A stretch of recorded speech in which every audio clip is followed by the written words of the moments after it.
Bonjour tout le monde, bienvenue sur la chaîne. Et si je vous disais aujourd'hui que pour une même recette, vous seriez en mesure de faire des bûchettes, du fromage de style boursin et un fromage blanc à tartiner succulent, est-ce que vous écouteriez la vidéo jusqu'au bout?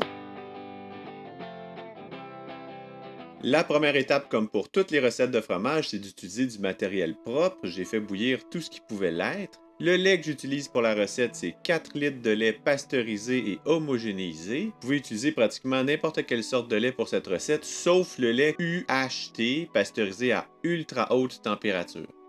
On va chauffer le lait à température ambiante, soit environ 20 à 25 degrés Celsius. Mon lait est pasteurisé, alors je vais utiliser un ferment. C'est une culture mésophile aromatique. Ça peut sembler mystérieux pour vous, mais ça existe. Avec Internet de nos jours, on peut commander pratiquement tout en ligne et se le faire livrer à notre porte. J'utilise 1/8 de cuillère à thé que je saupoudre sur la surface du lait. Je laisse réhydrater 5 minutes et 5 minutes plus tard, je vais brasser pour bien incorporer le ferment au lait.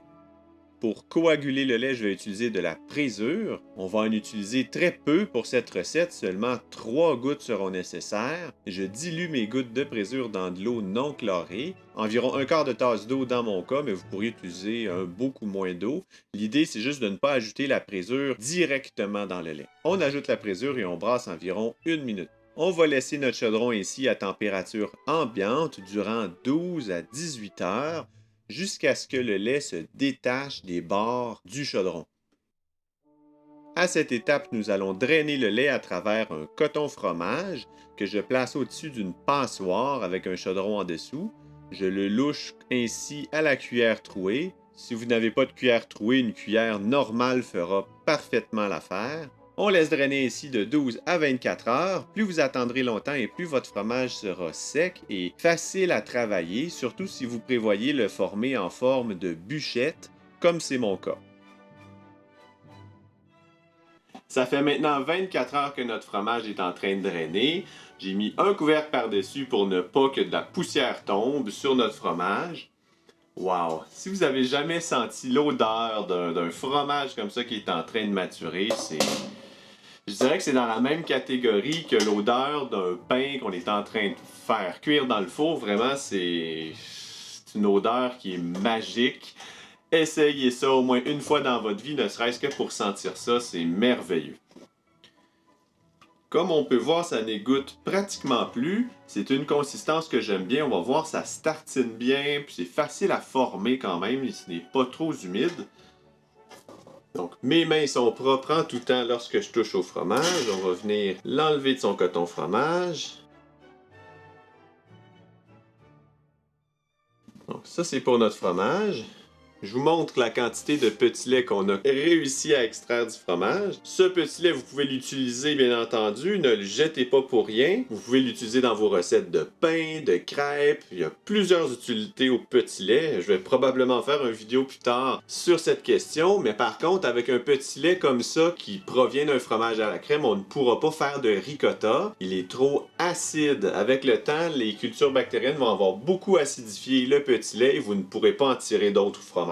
La beauté d'un fromage comme ça, c'est qu'on peut faire plein de choses avec. Je vais vous en montrer quelques-unes. Première des choses, on peut simplement l'utiliser tel quel. À cette consistance-là, il va très bien s'étendre sur des craquelins. C'est délicieux comme ça. Je vais le manger. Vraiment très bon. Bon, évidemment, vous pouvez le portionner. Moi, ce que j'aime bien faire quand j'en fais, je vais en utiliser une portion pour le repas qui va suivre.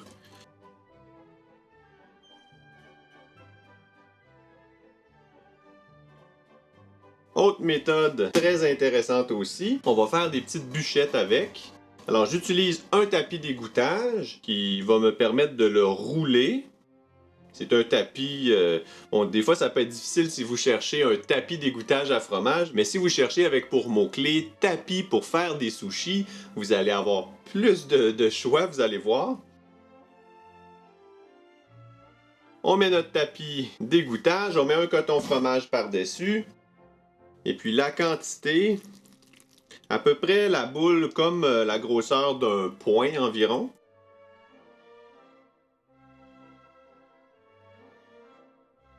Alors, au début, on lui donne une forme un peu grossière. On replie notre tapis.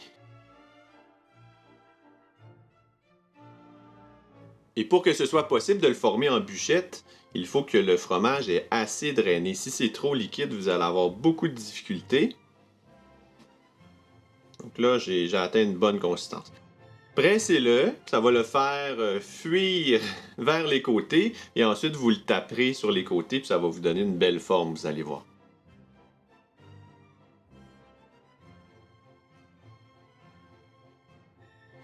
Parfait. Et lorsque vous êtes satisfait de votre résultat, de la forme de votre bûche, bon, vous aurez des empreintes de votre tapis de bambou. Alors, ce que vous pouvez faire, c'est le lisser comme ça avec vos doigts. Ça va un peu enlever les empreintes et lui donner une forme plus lisse. Il est encore un petit peu humide, je vous dirais. Alors, je vais le laisser dans le coton fromage. Le coton fromage va imbiber une partie du petit lait qui est resté à l'intérieur. Et pendant que je fais la prochaine recette, le fromage va avoir une forme un peu plus facile à travailler. Pour ma prochaine recette, on va faire un fromage qui va s'inspirer un peu du boursin. Donc, je vais ajouter de la ciboulette déshydratée. Le fait qu'elle soit déshydratée, ça va absorber une partie de l'humidité qui est encore dans le fromage. Ça va le rendre plus, plus onctueux, si on veut, et moins liquide. Donc, c'est vraiment important de l'utiliser déshydratée. Donc, vous voyez que les quantités que j'ai mises sont un peu approximatives et c'est le but un peu de la recette. De un, je ne connaissais pas tout à fait la quantité de fromage que j'avais. Alors, de vous donner des quantités d'ingrédients, ça ne voudrait pas dire grand-chose pour vous. Prochain ingrédient, de l'ail en poudre. Lui aussi est déshydraté, donc je vais l'ajouter comme ça. Ciboulette ail, un super combo d'ingrédients. Et puis pour finir, simplement un peu de poivre du moulin.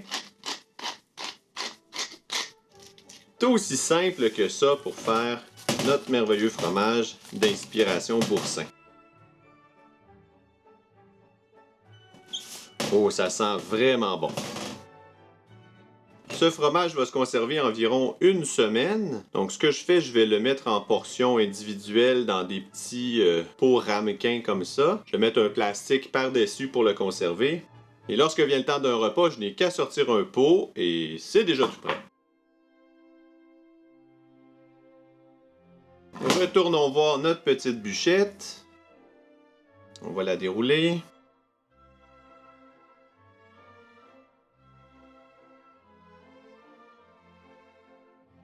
Moi, ce que j'aime, c'est de mettre du poivre dessus. On le tourne.